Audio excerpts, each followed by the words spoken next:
এই হাদিসটা আমি বলি, বলার পর গল্পের মতো আপনারা মুখস্থ রাখবেন।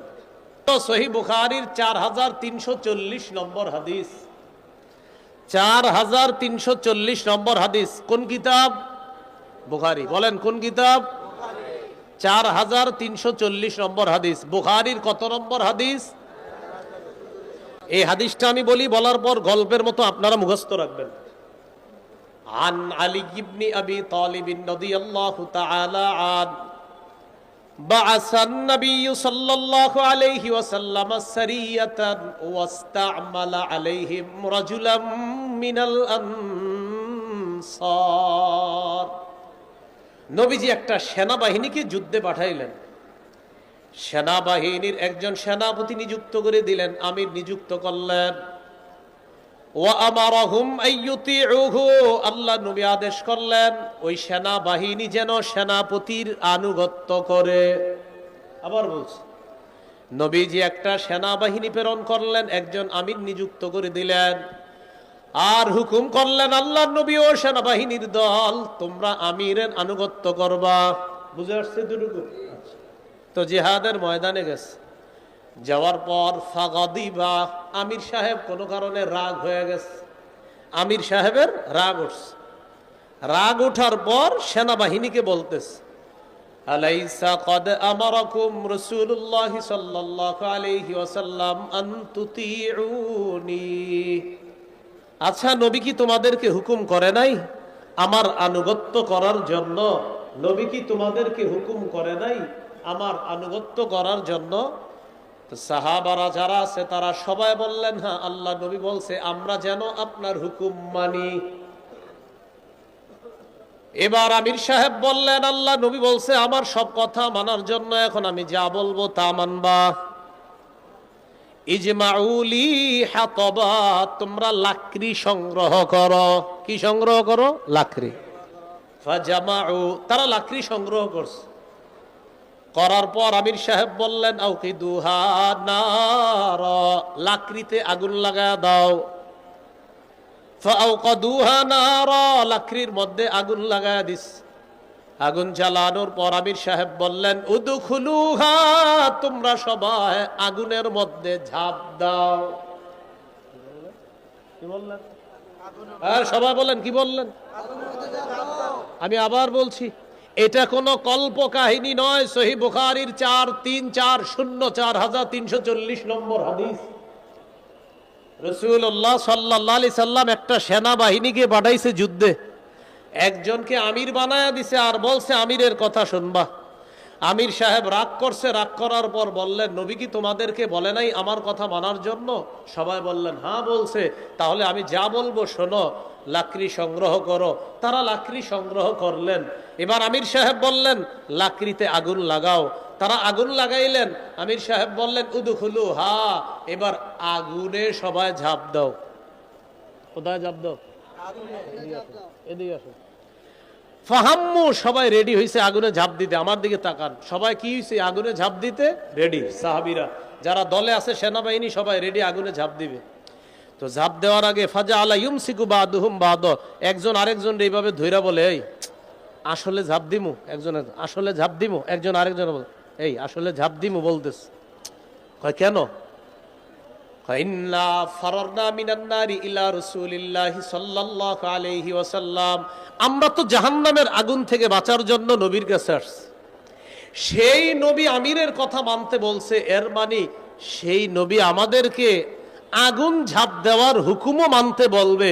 এটা হতে পারে না। আরে আমরা তো আগুন থেকে বাঁচার জন্য নবীর কাছে আসছি, সেই নবী আগুনে ঝাঁপ দেওয়ার হুকুমও মানতে বলবে?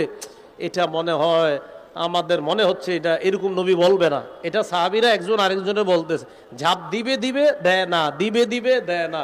এই ঝাঁপ দিমু না, দিমু না। নবী কি এরকম বলতে পারে? এরকম বলতে তো বলতে বলতে সবার কানে কানে চলে গেছে এই কথা। এই নবীজির কাছে আসলাম আগুন থেকে বাঁচার জন্য, সেই নবী আগুনে ঝাঁপ দিতে বলবে? এটা মনে হয় সঠিক কথা না। এই কথা বলার পর তাদের কথোপকথনের মাঝখানে হাত্তা খামাদাতিন নার, আগুন নিভে গেছে। আমির সাহেবের রাগও ঠান্ডা হয়ে গেছে। আমাদের আমির সাহেবের 7-8 বছরে এখনো রাগ কমে নেই। কি ঠিক? ওই আমির সাহেবের রাগ ঠান্ডা হয়ে গেছে। আমাদের আমির সাহেবের কথা হলো না, আলেমরা কইলে হইব নাকি আমি ঠিক।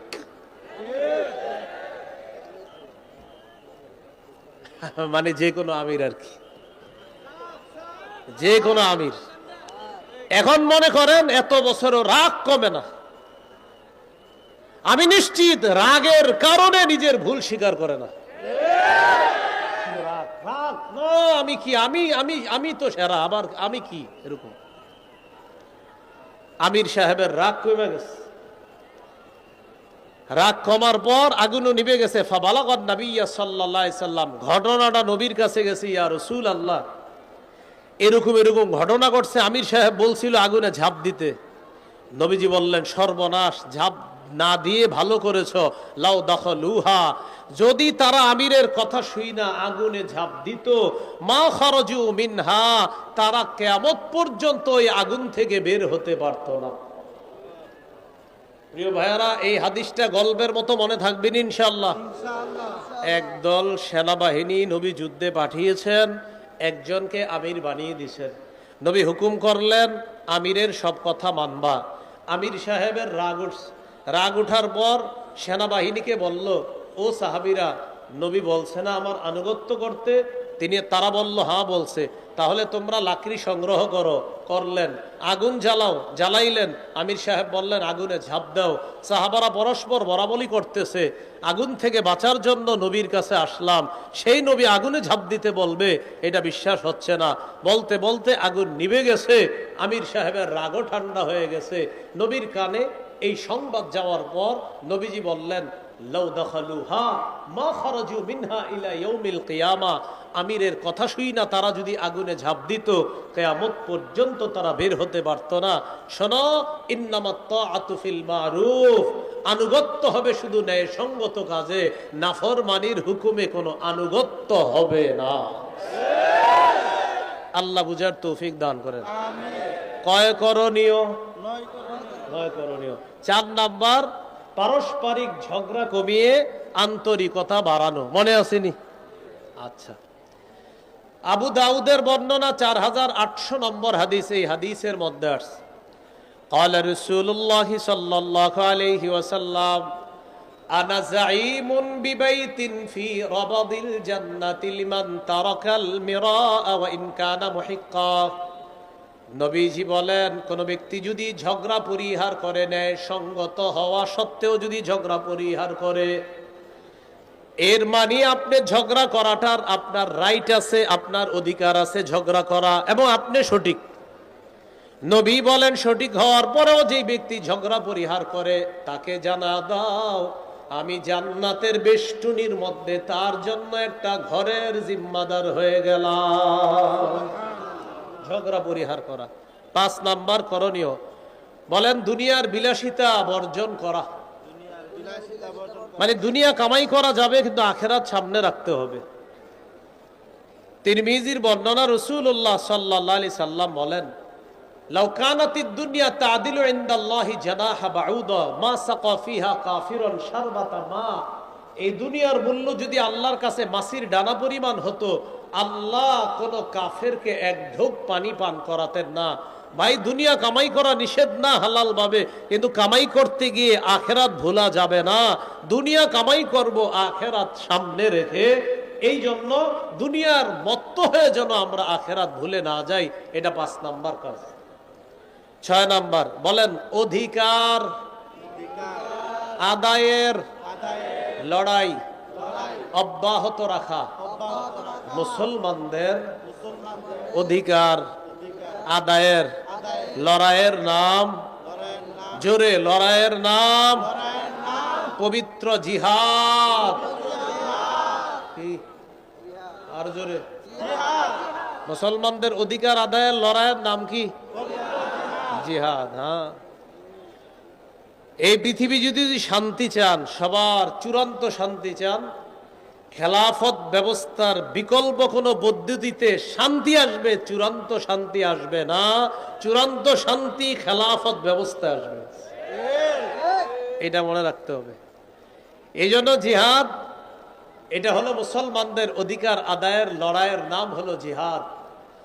এই জিহাদের বিষয়টা মানুষকে সঠিকভাবে বুঝাইতে হবে।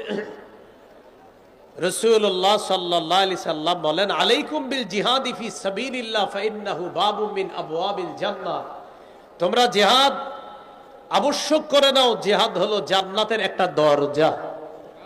নবীজি বললেন, আল জিহাদু মাজিন ইলা ইয়াউমিল কিয়ামা, জিহাদ কিয়ামত পর্যন্ত চালু থাকবে, জারি থাকবে। জিহাদের জন্য সবাই রাজি আছেন ইনশাআল্লাহ? ইনশাআল্লাহ। সত্যিকার অর্থে আল্লাহ ইনশাআল্লাহ বলার তৌফিক দান করেন, আমিন। আচ্ছা, এ হলো 6 নম্বর। 7 নম্বর গুরুত্বপূর্ণ কথা, যোগ্য আদর্শবান শাসক রাষ্ট্র ক্ষমতায় বসাতে হবে। বলেন, এজন্য প্রতিদিন অতিরিক্ত 2 রাকাত নফল নামাজ পড়ব। করার পর প্রথম দোয়া করব, আল্লাহ কিয়ামতের আগে বাংলাদেশে আর কোনো নারী প্রধান চাই না।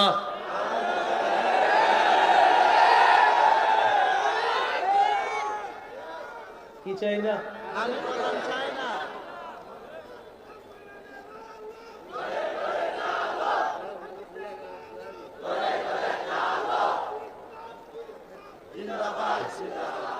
একটু বুঝেন কেন, সবাই বলেন কেন, বাংলাটা বলেন। কি চাই না? নারী প্রধান চাই না। তাহলে প্রশ্ন হলো কেন? রাসূলুল্লাহ সাল্লাল্লাহু আলাইহি সাল্লাম বলেন, লা ইউফলিহা কওমুন ওয়াল্লাউ আমরাহুম ইমরাআতান, সে জাতি কিছুতেই সফল হবে না যেই জাতি তাদের নেতৃত্বে কোনো নারীকে বসায়। এজন্য 2 রাকাত নফল নামাজ পড়া প্রথমেই দোয়া করবেন, আল্লাহ আগামীতে কোনো নারী প্রধান দেশে চাই না। 2 নাম্বার দোয়া করতে হবে, আল্লাহ মরার আগে বাংলাদেশে শরিয়া আইন দেখে যেতে চাই। কি আইন দেখে যেতে চাই? শরিয়া আইন। এজন্য আপনাদের একটা কাজ আছে, করবেন না ইনশাআল্লাহ? দেয়ালে লিখতে হবে, বলেন শরিয়া আইন চায় না তারা, কোন না কোন অপরাধে অপরাধী যারা। আবার বলেন, শরিয়া আইন চায় না তারা, কোন না কোন অপরাধে অপরাধী যারা। চোর শরিয়া আইন চাইবে না, জিনা যে করে শরিয়া আইন চাইবে না, কারণ শরিয়া আইন প্রতিষ্ঠিত হলে বিগত বছরের চুরির বিচার করতে করতেই বিচার ব্যবস্থা চলে যাবে। এজন্য শরিয়া আইন চায় না কারা? কোন না কোন অপরাধে অপরাধী যারা। এই কথাটা মনে রাখবেন। এটা হলো 2 নাম্বার দোয়া করবেন। 1 নাম্বার দোয়া নারী প্রধান আর চাই না, 2 নাম্বার দোয়া শরিয়া আইন চাই, 3 নাম্বার দোয়া বলেন, আল্লাহ এমন একজন শাসক দেন, যেই শাসক মৌলিক 4টি কাজ করবে, নামাজ কায়েম করবে, যাকাত প্রতিষ্ঠিত করবে, সৎ কাজের আদেশ করবে, অসৎ কাজের নিষেধ করবে। এই 4 গুণওয়ালা একজন রাষ্ট্রনায়ক আমরা চাই। এই 3 নাম্বার দোয়াটা করতে পারবেন নি? সূরা হজের 41 নম্বর আয়াতে আল্লাহ বলেন, আল্লাযীনা ইম্মাক্কান্নাহুম ফিল আরদি আকামুস সালাহ ওয়া আতাউয যাকাতা ওয়া আমারু বিল মা'রুফি ওয়া নাহাউ আনিল মুনকার। আল্লাহ তাআলা বলেন, যাদেরকে আমি রাষ্ট্র ক্ষমতায় বসাই তাদের মৌলিক কাজ হলো 4টা। 1 নাম্বার নামাজ কায়েম করা, 2 নাম্বার যাকাত প্রতিষ্ঠিত করা। কি প্রতিষ্ঠিত করা? যাকাত প্রতিষ্ঠিত করা। আমাদের বাংলাদেশ এখনো সুদ ভিত্তিক রাষ্ট্র। এদেশে স্লোগান দেওয়া হচ্ছে দারিদ্র বিমোচনের সুদ। আমরা স্লোগান দিব দারিদ্র বিমোচনের সুদ নয়, যাকাত। বলেন আমার সাথে, সুদে ফকির আরো ফকির হয়, যাকাতে ফকির ধনী হয়। বলেন তো, সুদে ফকির, যাকাতে ফকির। এজন্য 2 নাম্বার যাকাত ভিত্তিক রাষ্ট্র ব্যবস্থা এটা হতে হবে। সুদ ভিত্তিক রাষ্ট্র ব্যবস্থার পরিবর্তে যাকাত ভিত্তিক রাষ্ট্র ব্যবস্থা যখন হবে, 1 বছর পরে সুদ বলবে, প্রিয় যাকাত তুমি ভালো থেকো, আমি বিদায় নিই। এই জন্য শরিয়া ভিত্তিক রাষ্ট্র যদি চলে, ইনশাল্লাহ দুনিয়ার কারো কাছে আমরা আর মাথা নত করা লাগবে না। যার বড় প্রমাণ আফগানিস্তান। বলেন কারা? 3 বছর আগে এদেরকে কেউ গণে নাই, এখন আফগানিস্তান বলে গোনার টাইম নাই। আল্লাহ বুঝার তৌফিক দান করেন। কলিজাটা ছিঁড়া মনে চাই বুঝাই আরো কিছু, কোনো কারণে আসে না। আল্লাহ বুঝার তৌফিক দান করেন। এই হলো আপনার 7 নাম্বার। এমন একজন যোগ্য শাসক বসাতে হবে, আকামুস সালাহ, নামাজ কায়েম করা, আতাউজ যাকাত, যাকাত প্রতিষ্ঠিত করা, আমারু বিল মারুফ, নেক কাজের আদেশ করবে, ওয়ানাহাউ আনিল মুনকার, অসৎ কাজে নিষেধ করবে। 8 নাম্বার করণীয়, শুরা ব্যবস্থার গুরুত্ব অনুধাবন করা। মসজিদের খতিব সাহেব যারা আছি এলাকার, আমরা শুরা ব্যবস্থার গুরুত্ব কি, কি পরিমাণ প্রয়োজনীয়তা, এটা জাতিকে বোঝাতে হবে। এটা হলো শুরা ব্যবস্থা। এই কথাগুলা এই সাধারণ মুসলমানরা বুঝতে হবে। আলেমরা এগুলা বুঝে, কিন্তু সাধারণ জনগণ শুরা ব্যবস্থার কি লাভ, কি ফায়দা, কি উপকার, এটা বুঝতে হবে, এটা অনুধাবন করতে হবে। সর্বশেষ করণীয়, বলেন শত্রুকে শত্রু মনে করতে হবে, বন্ধু মনে করার কোনো সুযোগ নাই। বলেন আমরা বারবার ভুল করব না। বলেন এক শত্রু ছেড়ে আরেক শত্রু গ্রহণ করে বৃষ্টি থেকে বাঁচার জন্য ঝর্ণার নিচে দাঁড়াবো না। হ্যাঁ, এক শত্রু ছেড়ে আরেক শত্রু গ্রহণ করে বৃষ্টি থেকে বাঁচার জন্য ঝর্ণার নিচে দাঁড়াবো। কেউ ভাই আপনি ঝর্ণার নিচে দাঁড়াইছেন কেন? বৃষ্টি থেকে বাঁচার জন্য। ও আচ্ছা, আহা থাক, মাশাআল্লাহ মাশাআল্লাহ, নাকি? হ্যাঁ, ঝর্ণার নিচে কেন ভাই আপনি? ঝর্ণার নিচে হুজুর আর বললেন না, বাইরে বৃষ্টি, ওই জন্য ঝর্ণার নিচে। ও আচ্ছা আচ্ছা আচ্ছা। এক শত্রু ছেড়ে আরেক শত্রু গ্রহণ করা মানে বৃষ্টি থেকে বাঁচার জন্য ঝর্ণার নিচে দাঁড়ানোর মতো বোকামি করা। আর বোকামি করা যাবে না ভাই। আন্তরিকতা বাড়ায়া মুসলমানরা 90% মুসলমানের দেশে যে কোনো মূল্যে দেখেন কোনোভাবে ইসলামী হুকুমতটা কায়েম করা যদি যায়, ইনশাল্লাহ আমরাও আফগানিস্তানের মতো মাথা উঁচু করে দাঁড়াতে পারবো। আল্লাহ আমাদেরকে বুঝার তৌফিক দান করেন। সুবহানাল্লাহি ওয়া বিহামদিহি।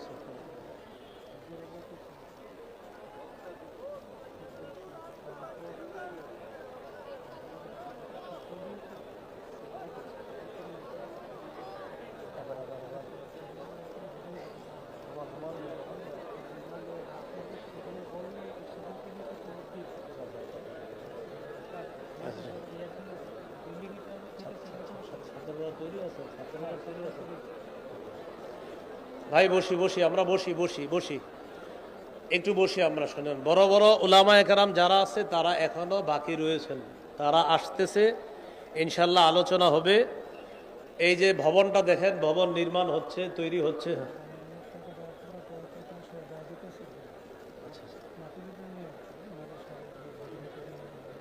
আচ্ছা, মাদ্রাসার জন্য, বোর্ডিং এর জন্য, আরো যেই সমস্ত কাজ আছে এগুলোর জন্য আমরা একটু সহযোগিতা করি। আমরা কেউ উঠবো না, যারা দিব তারা উঠবো না, যারা দিব না তারা উঠবো না। ছাত্র ভাই যারা আছেন আপনারা তৈরি থাকার কথা, আপনারা সবার কাছে যান। আর মঞ্চে যারা আছি আমরা এখানেও দিতে পারি। ছাত্র ভাই যারা আছি মেহেরবানি করে কেউ এই মাহফিলটা নষ্ট করবো না। নামাজ তো এখানে হবে হুজুর ইনশাল্লাহ। ভাই এখানে নামাজ হবে, আমরা কেউ মাহফিলটা নষ্ট করবো না। বড় বড় আলেম ওলামায়ে কেরাম তারা এখনো বাকি আছে, ইনশাল্লাহ তারা আসবে। আমরা ইনশাল্লাহ মাশাআল্লাহ। সওদাগর সাহেব 2000 টাকা দিয়েছেন, আল্লাহ তার দানকে কবুল করেন। আরো যদি কেউ দিতে চান দিতে পারেন।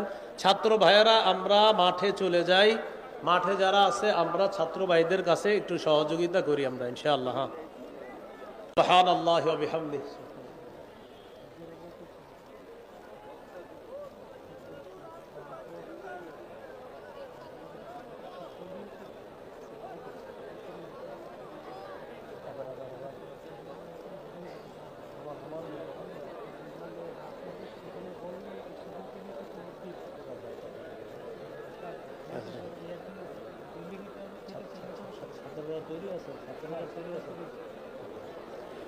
ভাই বসি বসি, আমরা বসি বসি বসি, একটু বসি আমরা। শোনেন, বড় বড় উলামায়ে কেরাম যারা আছে তারা এখনো বাকি রয়েছেন, তারা আসতেছে, ইনশাল্লাহ আলোচনা হবে। এই যে ভবনটা দেখেন, ভবন নির্মাণ হচ্ছে, তৈরি হচ্ছে।